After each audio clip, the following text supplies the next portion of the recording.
Bismillahirrahmanirrahim. Assalamu alaikum. Dear students of Introduction to Computer Programming using C, C++. आज के lecture में हम अपना पहला C++ का प्रोग्राम लिखेंगे। प्रीवियस क्लास में आप लोगों को मैंने टर्बो C++ इंस्टॉल करने का तरीका भी बता दिया था और उसकी कुछ बेसिक चीज़ें भी आप लोगों को बता दी थी। आज हम कुछ अपना काम प्रैक्टिकली स्टार्ट करने वाले हैं। That is our first program C++ में जो लिखेंगे हम लोग। तो सिंपल सा प्रोग्राम लिखते हैं for the display of Aptech, यानी एक प्रोग्राम हम लिखते हैं जिसका डिस्प्ले जो है वो एपटेक इंस्टीट्यूट हो। और इसका क्वेश्चन क्या होगा कि write a program to display Aptech institute on screen. अच्छा जी, स्टार्ट करते हैं। बिस्मिल्लाह।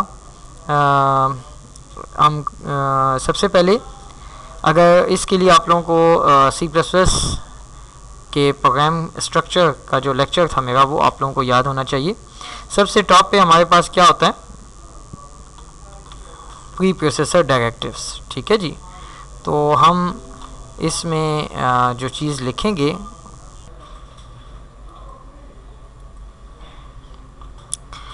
तो टॉप पे क्या आ जाएगा हमारा pre processor directive hash include iostream.h। ये आप लोगों को याद होना चाहिए। मैंने आप लोगों को बताया हुआ है कि iostream.h फाइल हम क्यों यूज़ करते हैं, सी आउट के लिए। तो सी आउट चूँकि हमने लिखना है अपने प्रोग्राम के अंदर, तो इसलिए हमने iostream की फ़ाइल को अपने प्रोग्राम में ऐड किया है। इसके अलावा एक और हाइडर फाइल में ऐड कर रहा हूँ अपने प्रोग्राम के अंदर। उसकी वजह आप लोगों को मैं अभी बताऊँगा कि ये मैंने क्यों किया है। इसके बाद हम लिखते होते थे मेन फंक्शन, और ये हमारा मेन फंक्शन आ गया। और ये हमारी C++ के प्रोग्राम की या मेन फंक्शन की बॉडी होती थी जो हम लोग लिखते थे। तो यहाँ पे हम अपना लिखेंगे सी आउट। अब सी आउट में हमने क्या लिखना है, सी आउट में हमने लिखना है एपटेक इंस्टीट्यूट। तो एपटेक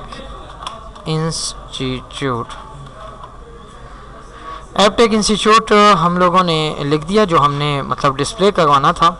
उसके बाद सेमीकोलन, जो कि हर एक प्रोग्राम के आखिर में, हर एक स्टेटमेंट में के आखिर में हम लोग लिखते हैं। और इसके बाद हमारा प्रोग्राम यहाँ पे एंड हो जाता है। हमारा प्रोग्राम यहाँ पे एंड हो गया। इसके अलावा अब चक्कर ये है कि अगर इस प्रोग्राम को मैं सबसे पहले तो करूँगा कंपाइल Alt F9, तो मुझे दिखा रहा है कि इसमें कोई एरर नहीं है। और फिर उसके बाद जो है इस प्रोग्राम को मैंने करना होता है रन। तो रन करने के लिए जो है वो रन के ऑप्शन में जाएंगे और प्रोग्राम को हम लोग रन करेंगे।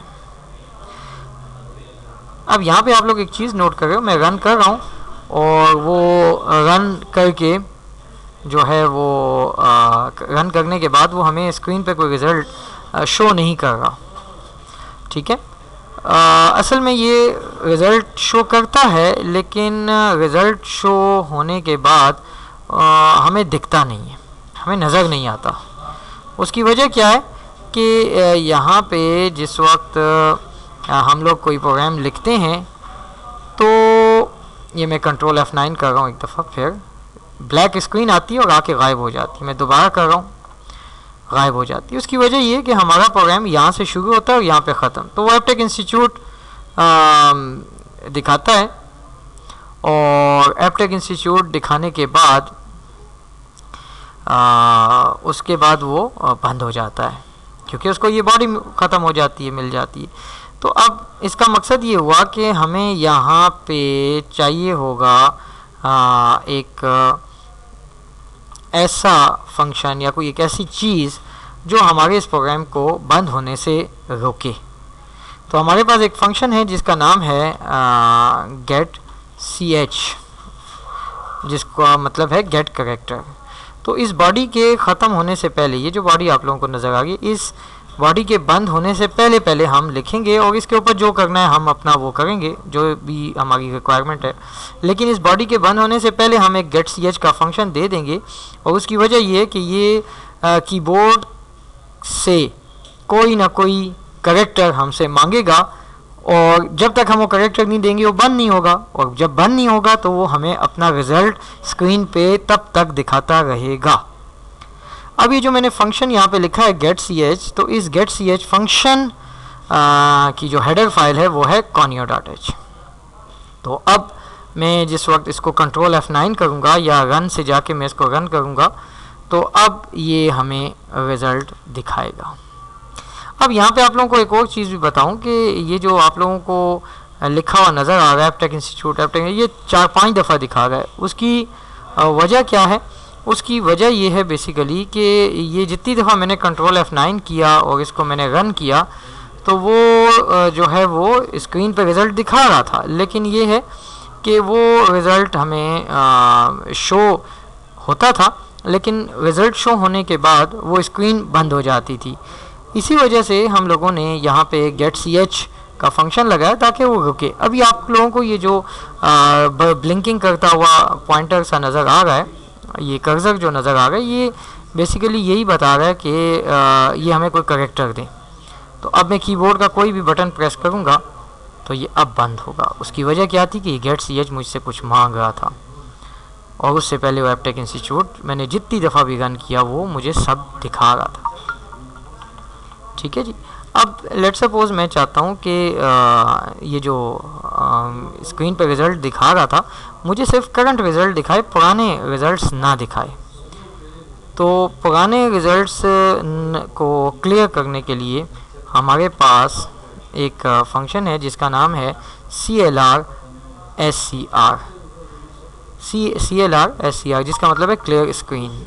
सो this function is used to clear the screen and displays the current program result। तो अब मैं जिस वक्त कंट्रोल F9 करूँगा और रिज़ल्ट देखना चाहूँगा तो वो मुझे सिर्फ वो रिज़ल्ट बताएगा जो अभी का है, पुराने वाले रिज़ल्ट्स को क्लियर कर देगा। और यही वजह है कि ये क्लियर स्क्रीन का जो फंक्शन है ये हम लोग बिल्कुल बॉडी के स्टार्ट में देते हैं, और उसका फ़ायदा ये होता है कि ये प्रोग्राम जो ही हमारा स्टार्ट होता है तो वो पुरानी चीज़ों को गायब कर देता है, और जो भी हमने डिस्प्ले करवाना होता है वो उनको डिस्प्ले करवाता है। अब लेट सपोज़ मैं यहाँ पे दूसरा देता हूँ कि लेट सपोज सी आउट, और मैं यहाँ पे लिखता हूँ पेशावर। ठीक है, ESHAWAR पेशावर और सिटी। और ये हमने स्ट्रिंग को बंद किया और फिर सेमीकोलन लगाया ताकि स्टेटमेंट बंद हो जाए। इसके बाद मैं अब कंट्रोल F9 करूँगा तो वो देखिए मुझे दिखा रहा है एप्टेक इंस्टीट्यूट पेशावर सिटी। ठीक है, ये बेसिकली तरीका था। अब ये देखें बंद नहीं होगा जब तक मैं कीबोर्ड का कोई बटन प्रेस नहीं करूँगा, बंद नहीं होगा। वहाँ पे स्पेस क्यों नहीं आ रही थी? क्योंकि असल में वो एप्टेक डिस्प्ले करता है, उसी के साथ ही अगला सी आउट पेशावर सिटी मुझे दिखा रहा है। तो मैं या तो यहाँ पे स्पेस दे दूँगा या ऊपर इंस्टीट्यूट के लिखने के बाद, इन इंस्टीट्यूट के बाद मैं स्पेस दे दूँगा। तो ये अब स्पेस मुझे वहाँ पे नज़र आएगी। ठीक है जी। तो अब आप लोग जितने सी आउट चाहो वहाँ पे देते जाओ और वो आप लोगों को डिस्प्ले करता जाएगा। इसी तरह लेट सपोज मैं इसके आगे देना चाहता हूँ कि हिशनगरी,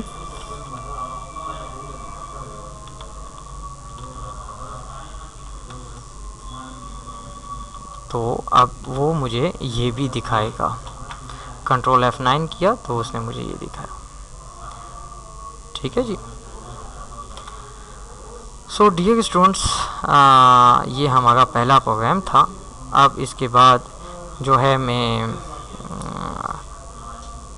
इसको सेव करता हूँ। सेव करने के लिए F2 इसका शॉर्टकट भी है, लेकिन मैं वो नहीं देगा, और मैं इसका नाम अपना रखता हूँ लेट सपोज P1, यानी ये हमारा पहला प्रोग्राम है।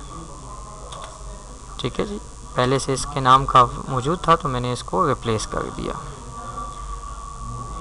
ठीक है जी, तो आज के लेक्चर में हमने प्रैक्टिकल काम अपना स्टार्ट किया है, जिसमें हमने सी आउट को यूज़ किया और C++ का सबसे पहला अपना प्रोग्राम बनाया, और उसका रिज़ल्ट हमने कैसे निकालते हैं वो भी देखा, रन कैसे करते हैं ये भी देखा। इंशाल्लाह अपने नेक्स्ट लेक्चर में हम लोग मज़ीद आगे प्रैक्टिकल काम करेंगे और मज़ीद चीज़ें साथ में थ्योरेटिकली भी और प्रैक्टिकली भी साथ साथ देखेंगे। थैंक यू जी, अल्लाह हाफ़िज़।